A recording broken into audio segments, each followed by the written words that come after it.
Olá, queridos, tudo bem? Meu nome é Márcia Fervienza e eu vim aqui trazer para vocês as previsões para a semana que vai de hoje, dia 22 de março, até o dia 29 de março. Bom, acho que a gente precisa começar fazendo uma revisão do que foi essa entrada desse Sol em Áries, né? A gente tinha comentado, eu tinha comentado com vocês que essa entrada ia ser uma entrada forte, ia ser uma entrada importante. No dia 19 o Sol entrou em Áries e eu tô fazendo esse retrospecto porque a gente vai ter uma lua nova no dia 24. Então é importante a gente relembrar como é que a gente vai estar chegando até essa lua nova, né? No dia 19 o Sol entrou em Áries, né? Dando início ao equinócio de outono. No dia 20, Marte e Júpiter fizeram conjunção a 22 graus de Capricórnio. E no dia 23, amanhã, Marte e Plutão vai fazer conjunção a 24 graus de Capricórnio, né? A gente sabe que Marte governa, né, rege Áries. E a gente sabe que essa temporada de Áries, né, que teve início no dia 19, por todas essas conjunções que Marte está fazendo, vai ser um pouquinho mais marciana, né, do que o normal. Vai ser um pouquinho mais forte, mais tensa do que o normal.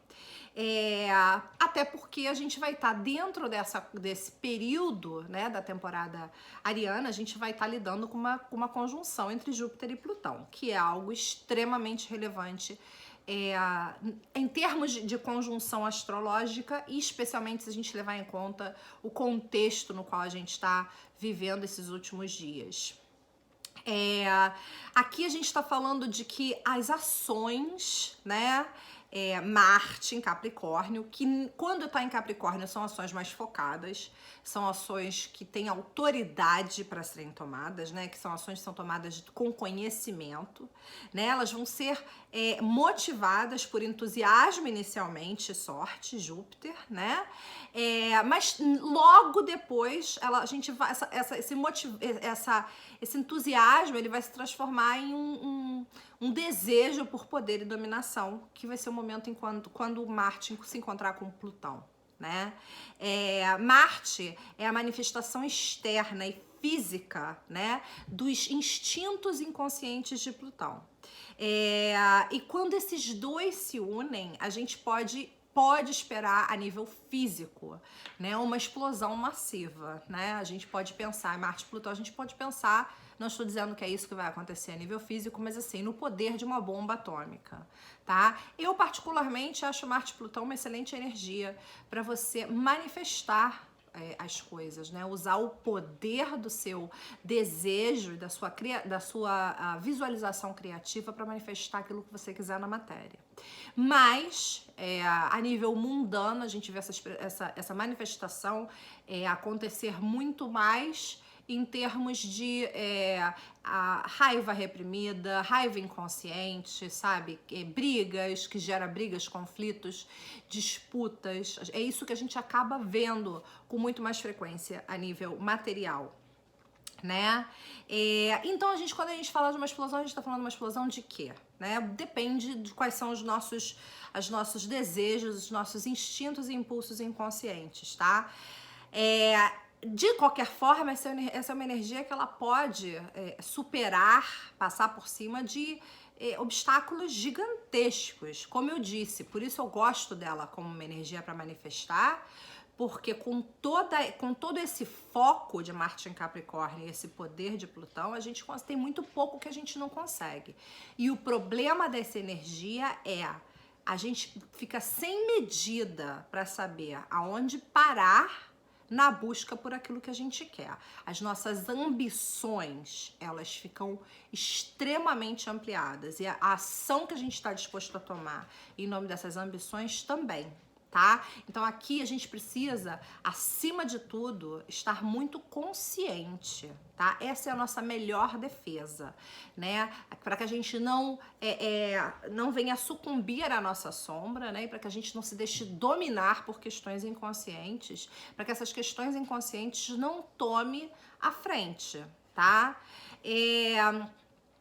No dia 24 de março, como vocês sabem, tem a lua nova. Mas antes da gente falar da lua nova no dia 24 de março, vamos falar um pouco mais do dia de hoje, tá? Hoje a gente teve no céu a energia de Mercúrio sextil Urano e Vênus sextil Netuno. É uma energia suave, é um sextil, né, gente? E Mercúrio, Urano são ideias novas que surgem, né? Que aparece sem ser esperada, sem que a gente espere. É o fluxo, né, da nossa intuição, porque Mercúrio está em peixes, da nossa criatividade, ou de uma informação que talvez não esteja de todo definida, mas que é integrada dentro do contexto maior, né? Urano em Touro, contexto maior.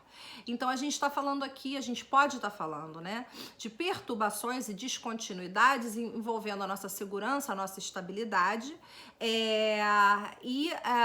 da gente de repente ter voz para comunicar aquilo que está bagunçando, né, com a nossa rotina, Touro, tá? Urano vem causando modificações, Urano vem apontando a necessidade da gente atualizar a nossa forma de lidar com aquilo que nos dá segurança desde 2018. E quando Mercúrio vai sextil Urano, Mercúrio vocaliza isso, né? Ele verbaliza isso. Existe um aumento da compreensão, a gente consegue compreender melhor, né, o que está acontecendo. O sextil facilita uma compreensão melhor, né?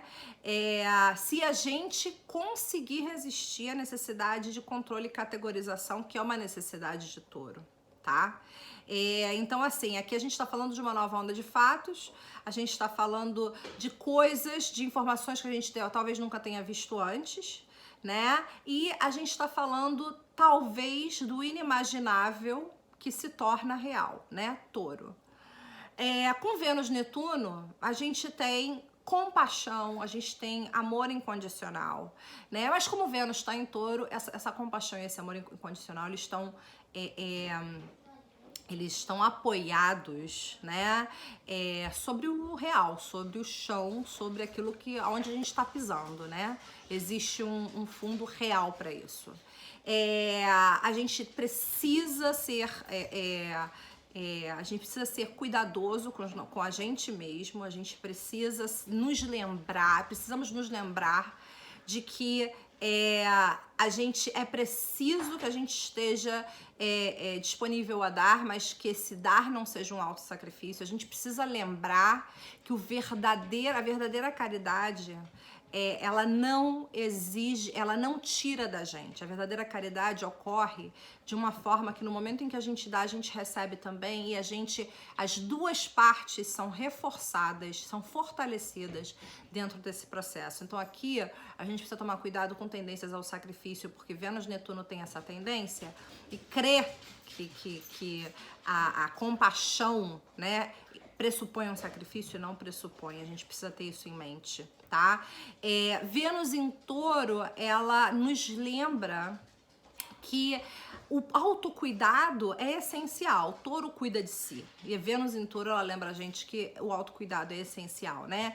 E Netuno expande gentilmente esse cuidado que a gente tem com a gente para os outros, né? Eu acho que de uma forma geral, o que está em jogo aqui entre Touro e Peixes é a mistura ideal entre compaixão e egoísmo, né? Realidade e caos. A gente precisa ser um pouco egoísta, no sentido de que a gente precisa se cuidar pra gente poder sobreviver, tá? A gente precisa manter pelo menos um pé no chão, tá?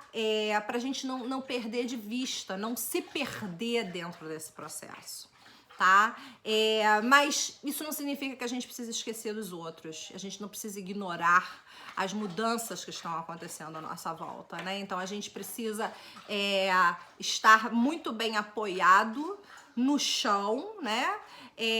Para poder lidar com aquilo que a gente não pode controlar. E lidar com aquilo que a gente não pode controlar dentro desse contexto significa aceitar. Essa é a palavra-chave, é a aceitação. No dia 23, como eu comentei para vocês na semana e fiz uma revisão hoje, a gente tem Marte e Plutão no céu a 24 graus de Capricórnio, né? Aqui a gente está falando de novo de motivações inconscientes, que é Plutão, né? Que se unem a ações externas e que promovem uma situação de mudança, né? Ou expressões, seja de paixão ou de ira. Os dois aí podem jogar, porque Marte e Plutão fala tanto de paixão quanto de ira. E mesmo quando a ira não é aquela ira fria, aquela ira apaixonada, né? Essa conjunção ela pode ser tanto destrutiva quanto empoderadora. E ela deve sempre ser administrada com muito cuidado, tá, gente? Sempre muito cuidado, muito respeito por Marte e Plutão. Marte e Plutão exige o nosso respeito e exige a nossa... exige que a gente faça reverência para ele, tá? Respeito, não medo, respeito. No dia 24 a gente tem a lua nova em Áries. Essa lua nova em Áries vai acontecer a 4 graus, vai fazer conjunção a Quiron. Então aqui a gente está falando de que nossas feridas vão ser integradas e precisam ser integradas, nossas vulnerabilidades precisam ser integradas a um novo começo. Tá? Existe a gente vai precisar se confrontar e olhar para frente, de frente para aquilo que dói. Não vai ter como evitar isso, tá? A lua negra, Lilith, também vai estar envolvida nessa lua nova, tá? Então aqui a gente está falando de um novo capítulo que começa. E a gente pode estar falando que essa ferida, essas vulnerabilidades podem envolver questões como poder feminino, tabu, sexualidade, abuso de poder, exclusão, rejeição, a dinâmica, né, de quem pertence e quem não pertence, né? Lilith, ela era na mitologia, ela era rejeitada porque ela exercia a sua feminilidade, ela exercia a sua sexualidade e ela foi socialmente excluída, tá? A lua também vai fazer quadratura aos nodos. E a gente lembra que quando a gente faz quadratura aos nodos, a gente tá sempre falando de escolhas, né? Então a gente vai chegar a um ponto crucial entre passado e futuro, tá? A gente vai precisar fazer uma escolha. No dia 28 de março, a energia vai dar uma acalmada. Porque Vênus em Touro vai fazer trígono com Júpiter e Plutão em Capricórnio. Então aqui a gente está falando de sucesso, a gente está falando da possibilidade de sucesso, a gente está falando de um crescimento que acontece de forma natural, que não é forçado, né? E a gente está falando da intensificação de segurança emocional e financeira, né? Baseada na expansão daquilo que a gente tem. Então, assim, a semana ela começa tensa desde o início, desde o dia 19, que a gente está tendo muitas questões tensas acontecendo, mas a gente também está tendo uma oportunidade que não se vê todos os dias, né? Que a gente pode começar algo novo, do zero. Tá? Com essa lua nova. A gente vai ter que agir, a gente não adianta sentar e ficar esperando que aconteça, porque não vai acontecer, né? Mas a gente tem que agir e a mudança tá aí. Se você não agir pela mudança, a mudança vai agir por você, né? É sempre assim que as mudanças astrológicas ocorrem. Ela indica o momento de mudar, a gente resiste, a vida vem e muda. Então é importante que você possa agir em nome desse novo início, tá? Eu já tinha comentado isso. Idealmente, espera a lua nova antes de você começar algo novo oficialmente, tá? Porque as influências que vão levar a lua nova, né, vão fazer todo esse trabalho preparatório, né? Capricórnio, Áries e Aquário são as áreas onde você tem esses signos no seu mapa, vão ser as áreas onde você vai sentir mais fortemente as mudanças acontecendo. E se você tiver alguma coisa entre 0 e 5 graus de Capricórnio, dos signos cardinais, Capricórnio, Libra e Áries. Ou se você tiver algum... E câncer. Ou se você tiver alguma coisa entre 21 e 25 de Áries, Câncer, Libra e Capricórnio, você vai sentir essa influência mais fortemente. Eu preciso parar por aqui porque o vídeo vai alcançar 15 minutos. Queridos, a gente se fala por aqui durante a semana, tá bom? Se cuidem, fiquem saudáveis, tá? Um beijo pra vocês.